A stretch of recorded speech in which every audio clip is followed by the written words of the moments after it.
6:30.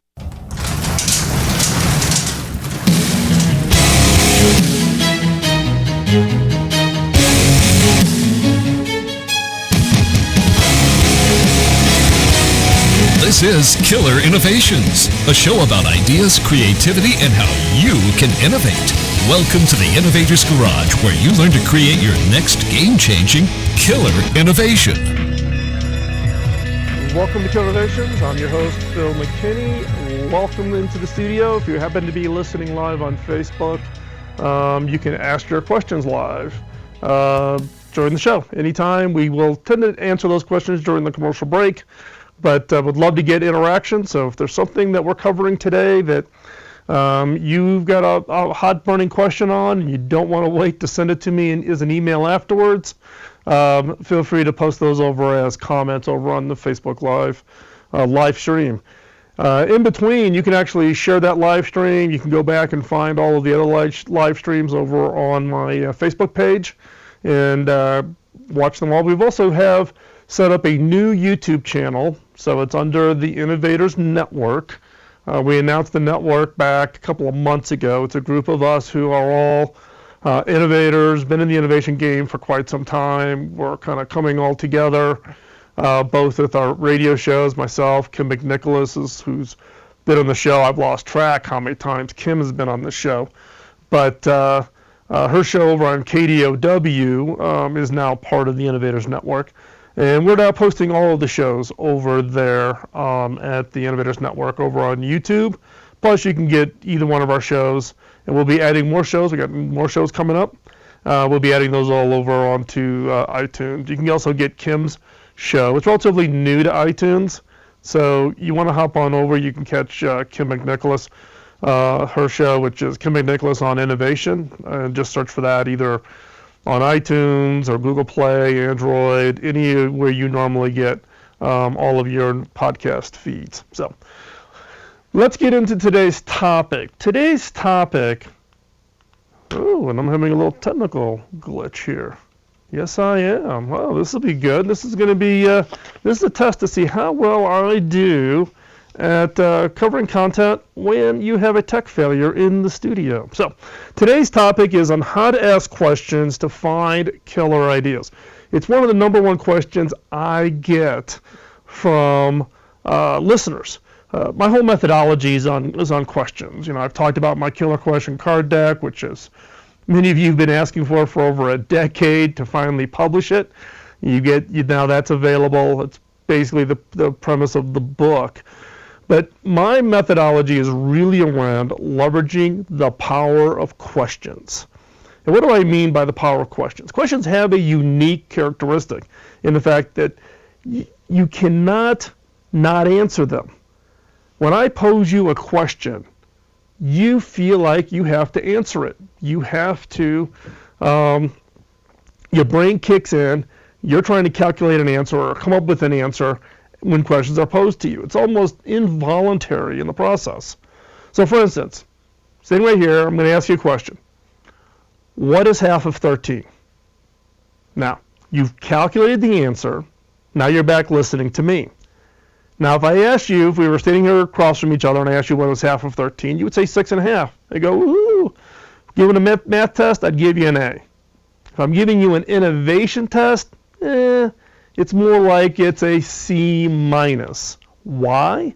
Because it's the first obvious answer. It's the obvious answer because you're treating it like a test. What's half of 13? 6.5. Give the answer, get the A, move on. In the case of innovation, though, you want to look beyond the obvious. You want to look beyond kind of that first obvious answer and find those next answers. Why?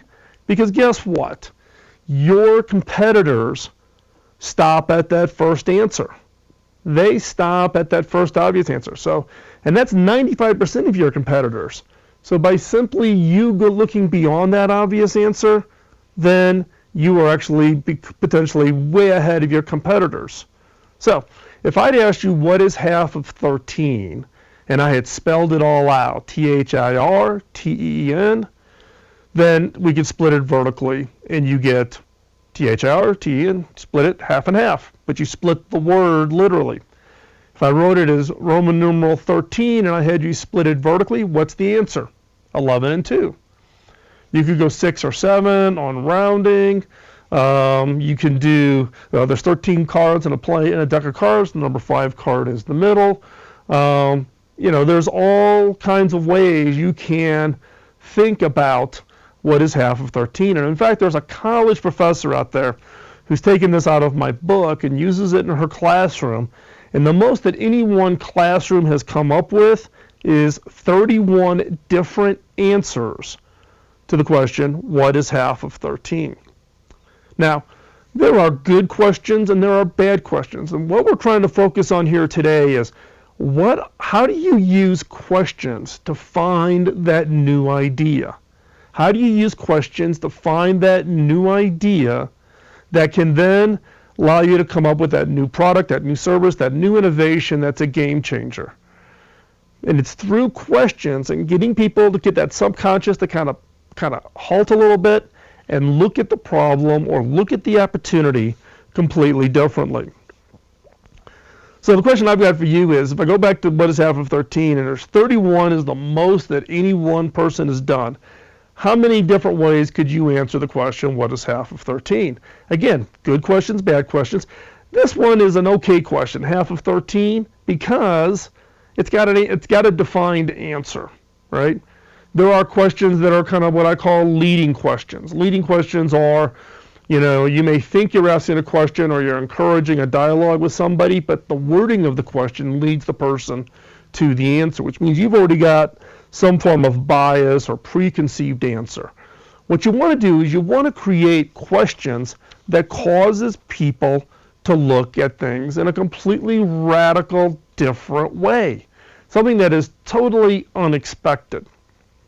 Now, there's also the Socratic method of asking questions, right? So Socrates would actually teach through this process of questions. So there's this series of Socratic approach to asking questions where I would, ask you a question and then I would ask you another question to kind of clarify your answer, and then I would ask you another question to clarify that answer. Kind of a much more elaborate, more well thought out version than the traditional kind of innovation advice you hear from innovation consultants, which is for any idea, ask, or any proposed idea, ask 5 whys. So ask why 5 times. So customer doesn't like that. Well, why? Well, they don't like it because they don't like the color. Well, why? Because the color reminds them of, and you get down through this whole chain of questions. So the 5 whys is one way to do it. Socratic method's a little bit more. What Socrates was trying to do in the Socratic method was to try to get the student to kind of self-reflect and actually make sure that they'd really thought through their answer, really thought through and could defend their opinion, their direction, their idea that they were expounding on.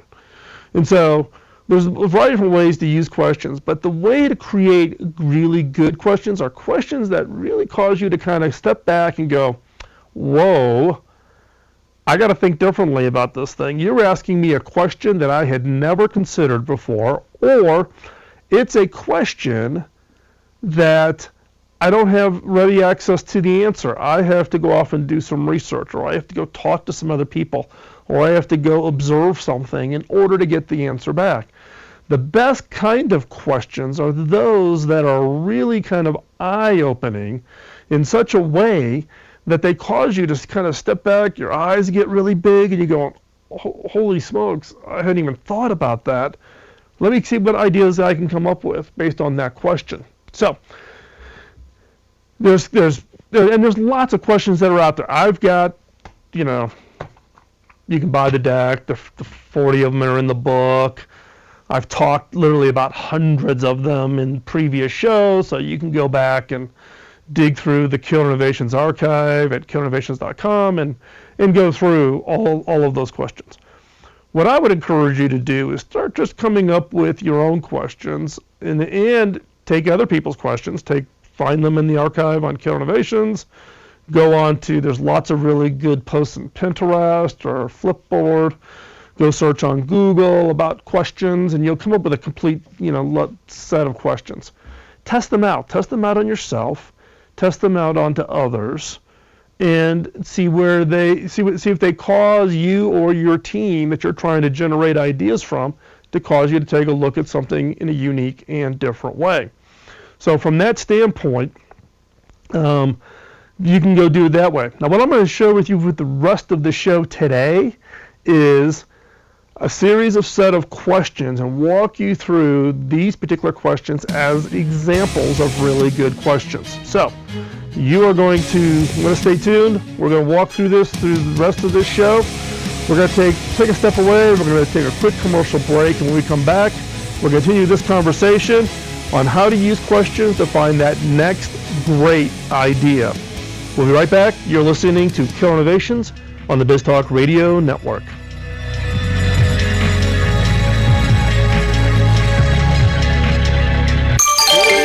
BizTalk Radio.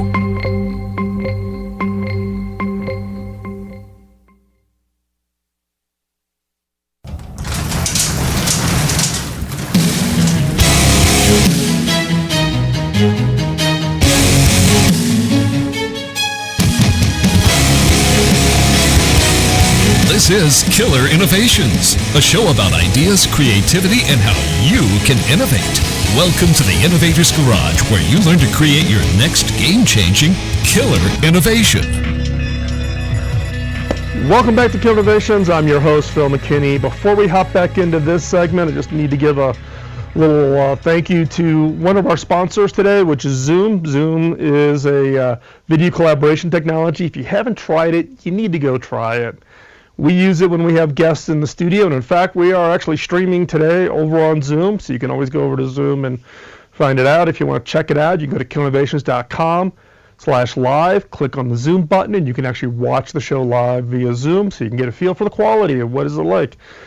We've set it up with Zoom for you to be able to get a free account if you're a listener here of the show, so just go to killinnovations.com/Zoom. You'll get a free account that allows you to hold a video collaboration meeting with up to 50, that's right, 50 participants. So check it out, killinnovations.com. I use it every day. I use it here in the studio, but I also use it in my day job as a CEO. Our entire organization is Zoom, and we did this long before Zoom ever became a sponsor of the show. So check it out. Best thing out there. You'll love it. Everybody does. So let's continue on with our conversation about how to use questions to develop those new ideas. So if you're starting down, you got a blank sheet of paper, your boss says, hey, I want a new product or service idea. Where do you start? And all I'm going to do is I'm going to walk you through what I do, right? You can do something differently, but this is exactly what I do. The first thing that I start off with is I start challenging my assumptions. And what is it that I mean by challenging my assumptions? There's assumptions that just kind of rattle around in our head. So there's two questions that I ask. What are the basic assumptions under which my industry operates? And then second, what are the basic assumptions under which my company operates? So why are these two questions important? They're important because they're causing you to kind of take a pause and look at all of kind of the built-in rules around your industry or your company, right? So in my case, when I was CTO at HP, what were some of the basic assumptions, such as, the big selling season is end of year holiday season. So kind of think November through the end of the calendar year is the big selling season. First quarter, calendar quarter of the year is always the slowest quarter, least amount of sales. Blah, blah, blah, blah, blah, blah, right? And those were kind of industry assumptions for laptops and PCs. Everybody kind of got caught into the same trend, particularly if you were heavily focused on the consumer. And those same assumptions actually apply to the company. So what we do is we would actually list out all of these kind of unwritten rules, assumptions, right? Get them down on a piece of paper. Then the question is what do you do? What you do is you ask yourself, what if the opposite were true? So list out all these things, and then ask if the opposite were true. So, biggest selling season for the laptop business is end of calendar year, right? Kind of an assumption. You may say, well, of course, it's the holiday season, everybody buys, right?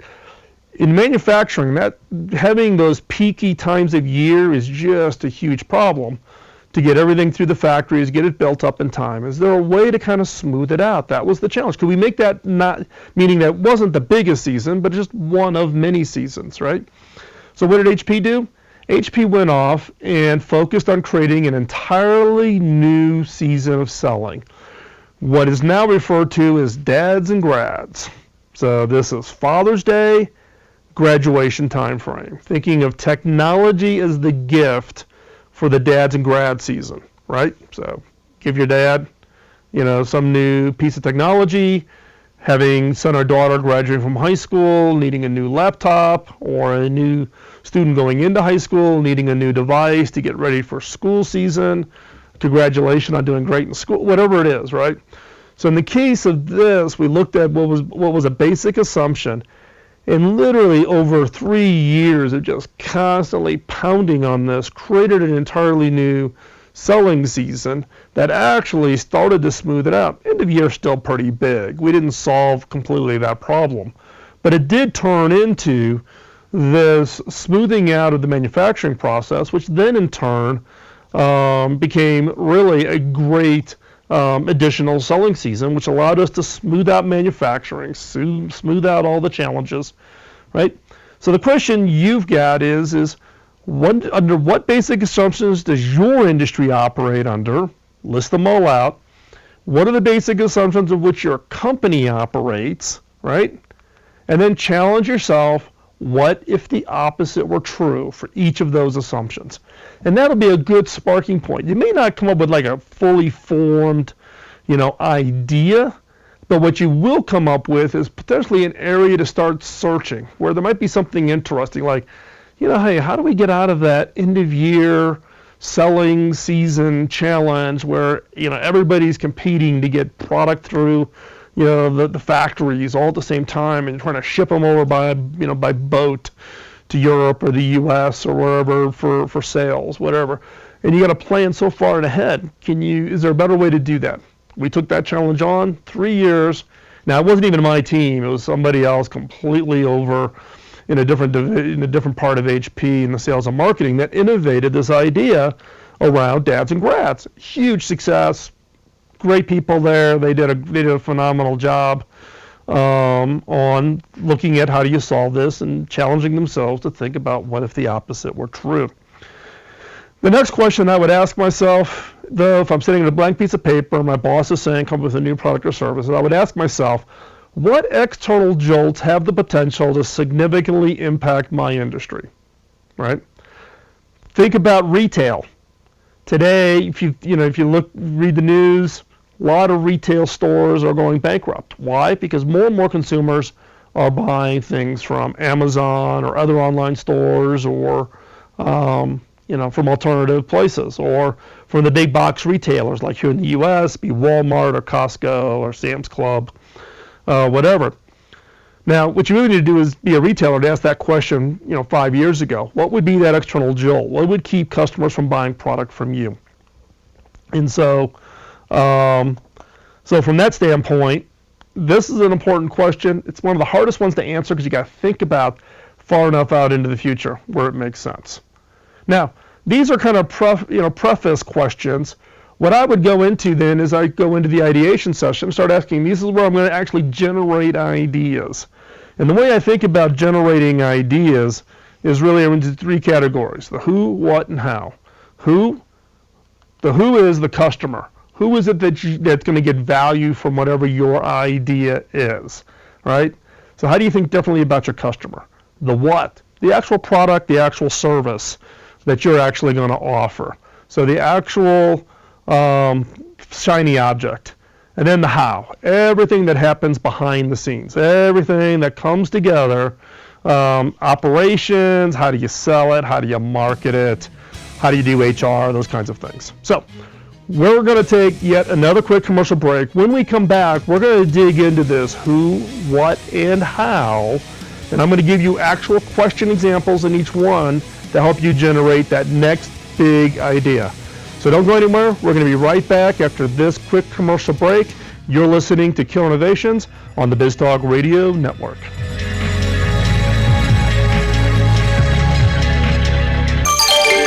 BizTalk Radio.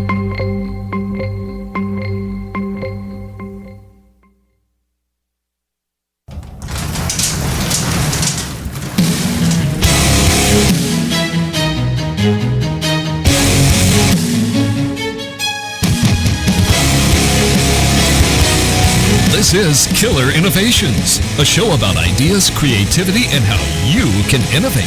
Welcome to the Innovator's Garage, where you learn to create your next game-changing killer innovation. Welcome to Killer Innovations. I'm Phil McKinney. We're picking up our conversation talking about how to ask questions to find or discover that next great idea. But before we do that, I announced it last week.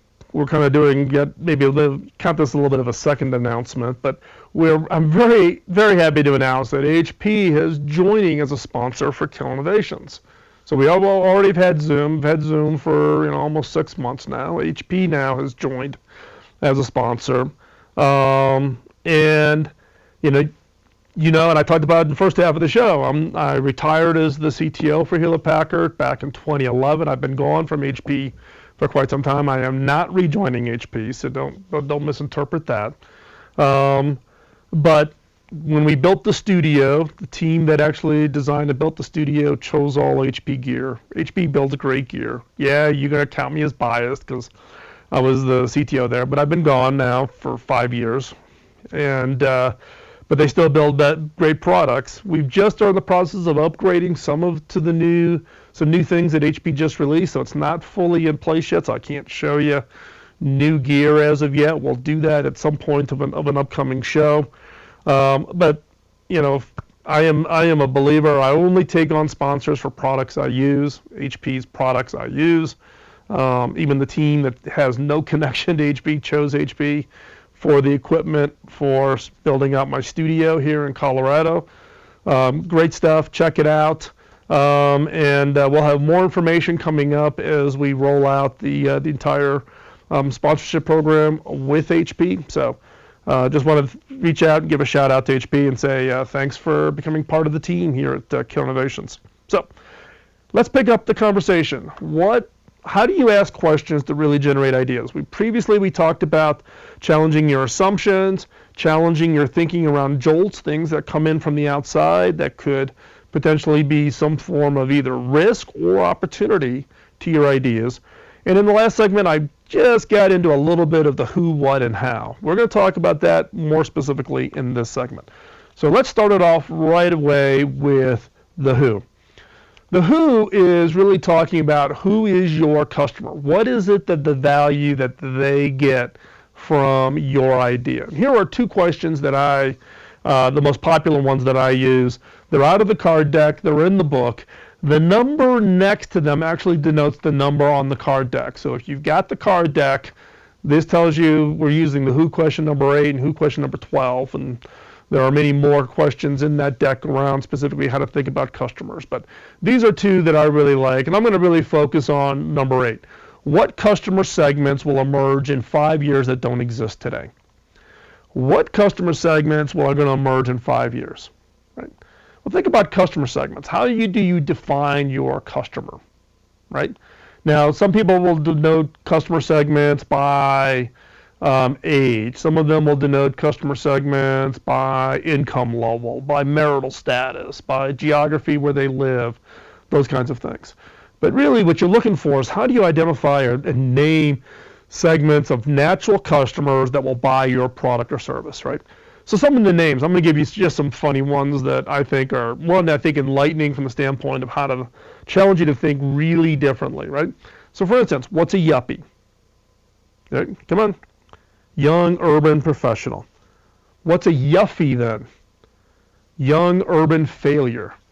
Young urban failure is 2008, 2009, kid graduates from college, tries to go get a job, maybe finds a job, but lives way above their means, blows through all their money, and ends up living back on the couch at mom and dad's house, right? What about woofs? What's a woof? Well-off older folks. That's where all the disposable cash is in the older generation. Amount of home ownership, cash for retirement accounts, etc., are in those well-off older folks. Great segment to go after. What's a Moby or Adobe? Moby, M-O-B-Y, Adobe, D-O-B-Y. What's that? Mother older, baby younger, or daddy older, baby younger. This is this trend where we would do the, having children later in life in this process. So, Mobies, Dobies. Okay? What about, sandwichers? Sandwichers are ones where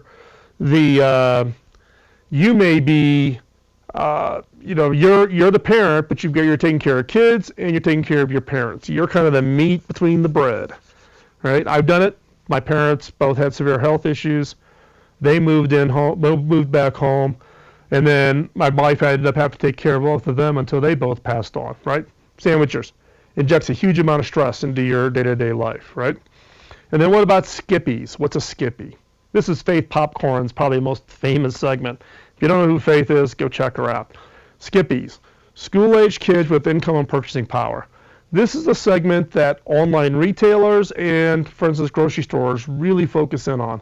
These are typically the 15, 16, 17-year-old girls in a home where both parents work who carry a lot of brand purchasing decisions, right? So they actually get to go in and they're doing the family shopping or running to the grocery store to pick up stuff to help mom out for dinner that night.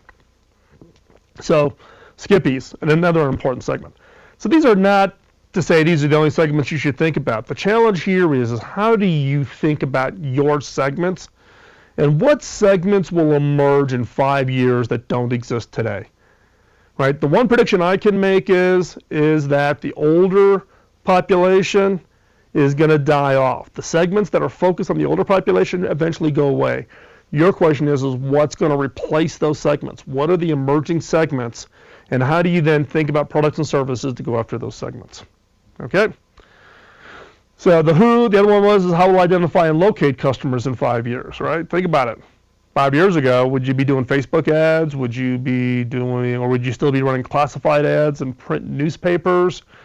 So when you think about the segments, number 12 is kind of a natural add-on question, was then how are you going to identify and locate those customer segments in 5 years, right? So I like these two together because I think they're kind of bookends when you think about how do you think differently about your customer and what your future customer is going to look like. So what do you do now to build products or service to serve those customers? Okay, 2 examples on who. What? This is the product or service, the shiny object thing, right? Here's 2 questions. Number 4, what features of my product create unanticipated passion? And what products could I create out of unused assets? So in this case, these 2 questions, they're radically different. I just picked them just out of, pure interest, right? What features of a product create unanticipated passion? Take Polaroid, for instance, right? So Polaroid, the instant film, for those of us in the older generation, you take it, spits the film out in the front, you watch it, and it actually develops in front of your eyes, you get the instant picture, great type of thing. Polaroid went out of business, right? Couldn't keep up, eventually went out of business. Their customers were so passionate that they created what's called the Impossible Project and actually bought the factories from Polaroid and reverse engineered to actually put instant film back into the market. That's pretty impressive. Number 10, what products could I create out of unused assets? What are the things that you throw away that you could get rid of? Or in this case, Amazon, large number of servers. They would use these servers during the holiday season. But soon as the holiday season, big shopping push was over, all this computing hardware at Amazon was sitting idle. Amazon came back and said, what are we going to use with these assets? Do we just power them down? No, they actually sold those computers for virtual usage by customers. It becomes AWS, a new service from Amazon, which is actually a big, huge profit maker from Amazon. And then the how. The how question is what are we throwing away that we assume has no value, and what do people not like about the buying experience of my product? So what are we throwing away? Zoos. What do zoos throw away as an example? Elephant poo, right? They have to get it out of the thing, they truck it away, they have to pay for disposal. What do now? They put it in a bucket, they sell it in the gift shop, and the visitors to the zoo carry it away. And then what do people not like about the buying experience of my product? You've heard me talk about this many, many times with regards to how I would do my retail kind of surveillance. So we're going to stop there. Who, what, and how. We've got one more topic we're going to cover, which is on using questions to select your best idea, the idea that's really going to be that game changer. So when we come back, we're going to talk specifically about ranking, and we'll go from there. Okay? Don't go anywhere. We'll be right back. You're listening to Killer Innovations on the BizTalk Radio Network.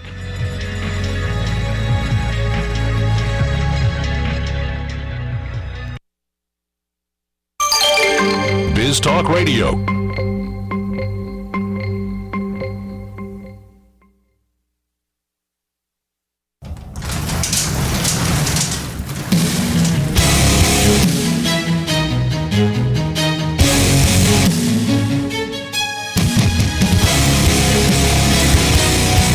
This is Killer Innovations, a show about ideas, creativity, and how you can innovate. Welcome to the Innovator's Garage, where you learn to create your next game-changing killer innovation. Welcome back to Killer Innovations. We're continuing our conversation on how to use questions to find those great ideas. So we started out talking about getting away or being aware of assumptions and challenging yourself to think in the opposite direction. We talked about looking at jolts. We just wrapped up on ideation, generating lots of ideas around who your customer, the what your product, the how your business operates. So now you got all these great ideas. Well, now what do you do with them? You have to rank them. This is where most methodologies fall flat on their face. You get a list of 200 ideas. What the heck do you do with a list of 200 ideas? You need to rank them. So how do we rank them? We rank them by asking questions. So here are the questions that we use. The objective here is to find the best ideas for you.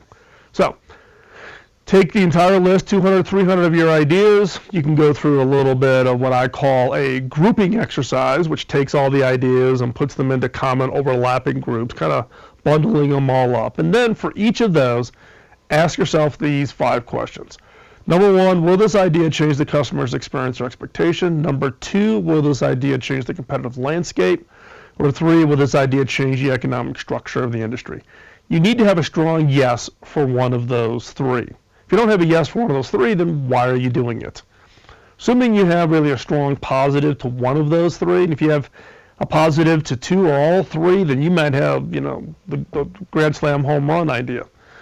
Then you must ask yourself, questions number 4, question number 5. 4, do you have a contribution to make in this space? Do you have some form of expertise, capability, access to customers, something that, you're just not starting off with nothing, or you're going into such far afield from what it is you do today that it's so far out of reach as far as expertise and capabilities, then you may be struggling on that idea.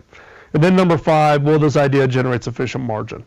That 5th question is really about not trying to get into doing financial analysis. It's just like you're trying to think about what the business model will be. So what you do is you take each of those 5 questions, you score every idea across 5 questions. Maximum points for any one question is 5. So the max you can give to any one idea is 25 points. Get 8 people to do the scoring. Do it anonymously. And what you'll find is the top 2 or 3% of the ideas will come up to the top. There'll be a gap in the score, and then there's the rest of the ideas. I've done thousands of these, and it works out. It works this way. Just trust me. There's a bunch of other podcasts. I've written about this on the blog. You can just go over there and just search for ranking in the search field, and there's a lot more detail on ranking. But the objective here is going through the process today of asking these series of questions, getting to this ranking. You're going to come up with 2, 3, 4 really, really great ideas those are the ideas you should be focusing in on. The other 194, 185 ideas that are in your list, park them. Don't throw them away. Park them to the side. Come back to them at some point. But the whole objective here is how do you ask questions to discover that next great idea by going through the process that we just talked about. And really, why is this so important? This is so important because if you do better questions, you'll come up with better ideas, which generates some more impact. Better questions, not just any question. Think strategically about questions. You can use the killer questions as a starting point. You can go out and create your own questions. Use questions. Asking questions, causing yourself, but more importantly, the broader, diverse team that you're working with to look at a problem or look at an opportunity in a completely different way. That is the power of questions. So today we've covered a lot of material. I'm going to make it all available for download. So you can go over to killerinnovations.com/askquestions. That's right, killerinnovation.com/askquestions. And that will get you the PDF of everything that I've shown here on the live show, which is all those questions, all the flows, the order that you should be doing these things. And you can get that as a complete download. If you're riding in a car and you can't write this down, don't worry about it. Just go to killerinnovations.com, find today's show about asking questions, and in that I'll have a link. You can click that, and that will get you the download of today's slide. So again, killerinnovations.com/askquestions. That will get you all the material that we have covered today.